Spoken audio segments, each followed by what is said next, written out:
नमस्कार दोस्तों फाइनली भारत के विदेश मंत्री एस जयशंकर साहब ने फिलीपींस जो चाइना का हमेशा से विक्टिम रहा है उसको खुलकर बोले हैं कि हम आपका सपोर्ट कर रहे हैं, आपको कोई भी परेशानी होगी हम आपके साथ हैं। तो आखिरकार भारत पूर्वी देशों का इतना ज्यादा सपोर्ट क्यों कर रहा है, इससे भारत को क्या फायदा होने वाला है और पूर्वी देशों को क्या फायदा होने वाला है और पूर्वी देशों को किस देश से डर है, किस देश से खतरा है, इन सब के बारे में हम लोग डिटेल में जानने वाले हैं। तो दोस्तों ज्यादा समय न लेते हुए स्टार्ट करते हैं आज की यह महत्वपूर्ण वीडियो। तो दोस्तों आपको पता होगा कि एक्ट ईस्ट पॉलिसी के तहत हमारे देश के विदेश मंत्री एस जयशंकर साहब 3 देशों के टूर पर गए हुए हैं। एक्ट ईस्ट पॉलिसी क्या होती है, सबसे पहले हम लोग इसको जानते हैं। एक्ट ईस्ट पॉलिसी वो पॉलिसी है जिसको 2014 के पहले भारत को यह बोला गया था कि आप लोग जो ईस्टर्न कंट्री हैं, जो ईस्ट की कंट्री हैं, उनको उन पर नजर रखो, उनको देखो वो लोग किस हिसाब से चल रहे हैं।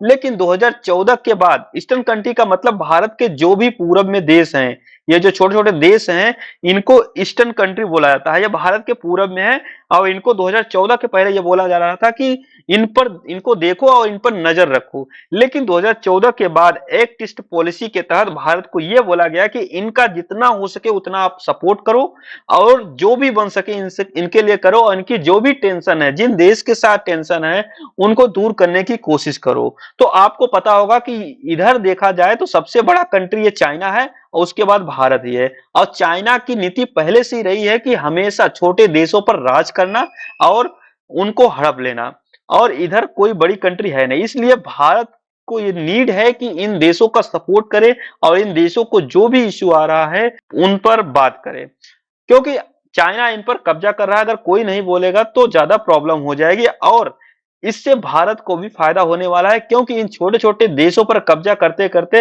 ये भारत की तरफ आराम से चला आता है चाइना, और भारत को नुकसान पहुंचा सकता है कभी न कभी। क्योंकि आपको पता होगा कभी बीते दिनों में ताइवान ताइवान और चाइना के साथ हमेशा टेंशन बढ़ती रहती है। चाइना बोलता है सीधा ताइवान को कि ताइवान पूरा चीन का ही हिस्सा है, क्योंकि वहां पर चीनी लैंग्वेज ज्यादा लोग बोलते हैं। तो चीन का कहना है कि वो ताइवान चीन का ही हिस्सा है, और जबकि ताइवान इसे नहीं मानता है।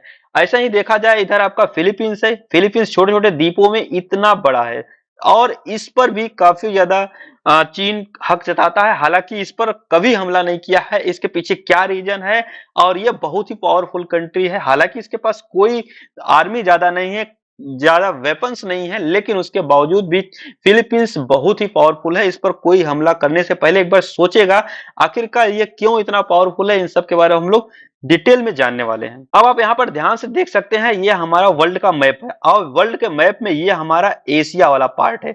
अगर हम इस पार्ट को जूम करते हैं, ये एशिया का पार्ट है जिसमें हमारा ये है प्यारा भारत, और यहाँ पर आप देख रहे हैं ये चीन है, और यहाँ पर ये छोटा सा ताइवान, और ये रहा अपना फिलीपींस। अलग अलग द्वीपों में मिलकर फिलीपींस है, इसकी राजधानी मनीला है। अच्छा, अगर हम बात करते हैं कि अभी के लिए क्या न्यूज है, अभी के लिए हमारे देश के विदेश मंत्री एस जयशंकर साहब यहां पर गए हुए हैं। आपको पता होगा कि फिलीपींस ने ब्रह्मोस मिसाइल भारत से खरीदी है और फिलीपींस से भारत का रिश्ता बहुत ही बढ़िया है।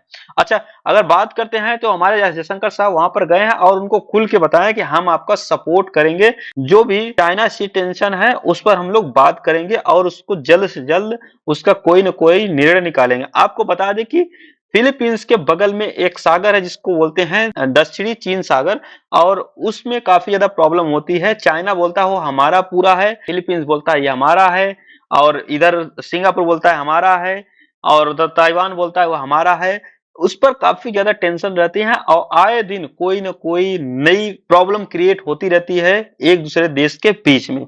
तो आखिरकार क्या है मामला और भारत ने इस फिलीपींस को क्यों बोला है कि हम आपके साथ हैं, इन सब के बारे में हम लोग आगे बात करने वाले हैं। आप देख सकते हैं यहाँ पर न्यूज की हर एक आर्टिकल में बोला गया है कि भारत हमेशा सपोर्ट करेगा फिलीपींस को। अच्छा, अगर हम लोग मैप के माध्यम से देखें तो आपको पता होगा कि ये हमारा इंडिया है इधर, और इसके पूरब में जो देश हैं आप देख सकते हैं, म्यांमार है, थाईलैंड है, लाओस है, कंबोडिया है, वियतनाम है, और ये है अपना फिलीपींस, और यहाँ पर ताइवान।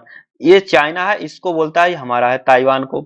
यहाँ पर फिलीपींस को भी बोलता है हमारा है, और यहाँ तक कि बोलता है ये जो साउथ चाइना सी है इसको भी बोलता है कि ये पूरा का पूरा हमारा है। जहां तक मतलब कि ये लैंड वाला एरिया तो इसका है ही, उसके साथ साथ यहाँ पर पूरा का पूरा हक जताता है कि ये पूरा का पूरा दक्षिणी चीन सागर हमारा है, जबकि इनका बॉर्डर है वो यहीं तक है। आप देख पा रहे हैं, अब देश यहाँ तक है तो इनका हक यहाँ तक कैसे हो सकता है। और नाम भी इन्होंने यही रखा है, साउथ चाइना सी, मतलब कि दक्षिणी चीन सागर। तो हम हमारे हिसाब से अगर देखा जाए तो इसका नाम ही सबसे पहले चेंज करना चाहिए, क्योंकि इसके बगल में वियतनाम है, कंबोडिया है, फिलीपींस है, ब्रुनेई है, इधर इधर मलेशिया है, सिंगापुर है।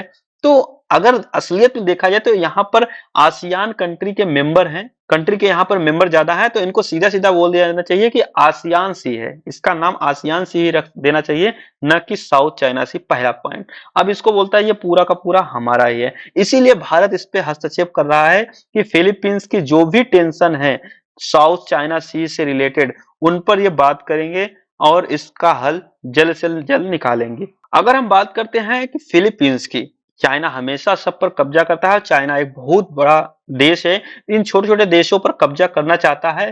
ताइवान को एक बार चाइना कब्जा कर लेता है, वर्ल्ड वॉर 3 नहीं होगा लगभग लगभग, लेकिन अगर फिलीपींस पर चाइना ने वार किया तो पक्का है वर्ल्ड वॉर 3 होगा ही होगा। क्यों? इसके पीछे बहुत बड़ा रीजन है। अगर हम बात करते हैं मिलिट्री पावर की, मिलिट्री पावर में अगर देखा जाए तो जो चाइना का मिलिट्री पावर का बजट है 293, मतलब 300 बिलियन के आसपास का इसका बजट है। और वहीं फिलीपींस की बात करते हैं तो 5 बिलियन डॉलर का बजट है, और ये जीडीपी का 1.7% यूज करता है अपने मिलिट्री पावर में, और ये 1.2%।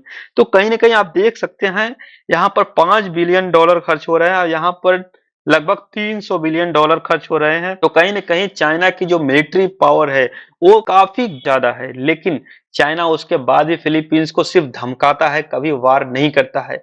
ऐसे ही आप वेपन्स को ले लो या फिर कोई भी अगर सिक्योरिटी पर्पज से, मिलिट्री पर्पज से देखा जाए तो चाइना हर चीज में आगे है, लेकिन फिर भी वो फिलीपींस पर वार नहीं करता। इसके पीछे जो सबसे बड़ा वार है वो है अमेरिका। अमेरिका फिलीपींस के लिए एक ब्रह्मास्त्र है।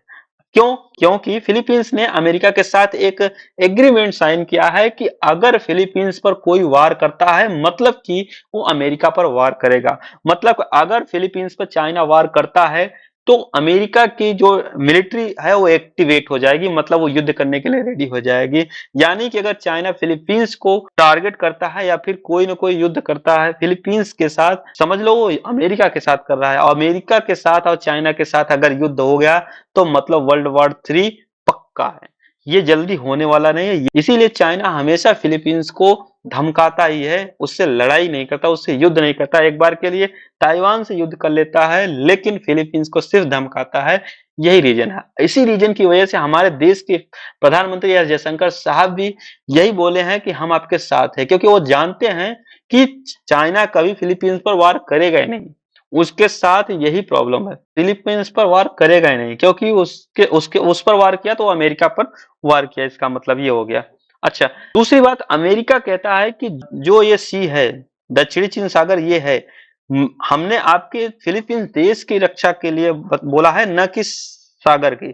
लेकिन फिलीपींस के प्रेसिडेंट पिछले दिनों अमेरिका गए थे, उन्होंने बोला था कि आप एग्रीमेंट पे ये भी साइन करो कि दक्षिणी चीन सागर में भी अगर कुछ होता है तो आप हमारा सपोर्ट करेंगे। अमेरिका के प्रेसिडेंट ने भी उस पर भी हामी बोल दिया कि अगर यहाँ पर कोई भी प्रॉब्लम होती है दक्षिणी चीन सागर में तो हम फिलीपींस का साथ जरूर देंगे। अच्छा, अगर हम बात करते हैं मैप के माध्यम से कि कौन सा देश कितना एरिया मानता है कि ये सागर में ये इतना एरिया हमारा है, अगर आप देखते हैं ये अपना फिलीपींस है, और यहाँ पर देख सकते हैं फिलीपींस यहाँ से स्टार्ट है और इतना मानता है कि ये हमारा यहाँ तक दक्षिणी चीन सागर है।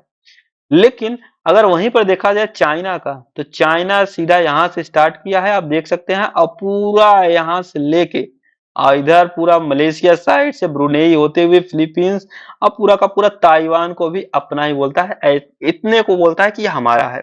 अब सोचिए कि जो यहाँ के छोटे छोटे कंट्री हैं इनको तो कहीं ना कहीं समुद्र तो कहीं मिला ही नहीं, पूरा का पूरा यही कब्जा कर रखे हैं। जो भी यहाँ पर पेट्रोल खनिज निकल रहे हैं चाइना ही यूज कर रहा है। तो इसको लेकर यहाँ के जो छोटे छोटे देश हैं, जो वियतनाम हो गए, ताइवान हो गए, फिलीपींस हो गए, ब्रुनेई हो गए, मलेशिया हो गया, सिंगापुर हो गया, ये सारे कंट्री चाइना से कहीं न कहीं परेशान हैं। एक्ट ईस्ट पॉलिसी के तहत भारत चाहता है कि इनकी मदद की जाए ज्यादा से ज्यादा, और इनकी जो टेंशन्स हैं उनका निपटारा किया जाए। और अगर बात करते हैं पिछले दिनों फिलीपींस का एक नेवल शिप यहाँ पर खड़ा हुआ था और 3 साइड से चाइना की, एक साइड से इधर, एक साइड से इधर से, एक साइड से इधर से चाइना के नेवल शिप्स यहाँ पर आके इस शिप को घेर लिए फिलीपींस के।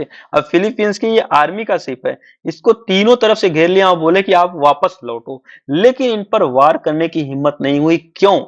क्योंकि फिलीपींस का शिप था वो कहीं न कहीं अमेरिका के कंट्रोल में था। मतलब कि अगर ये यहाँ पर इस पर वार करते हैं, इस जहाज पर वार करते हैं ये तीनों जहाजें चाइना की, तो कहीं न कहीं वो अमेरिका पर वार करती हैं। इन्होंने सिर्फ धमकाया और रिटर्न हो गए।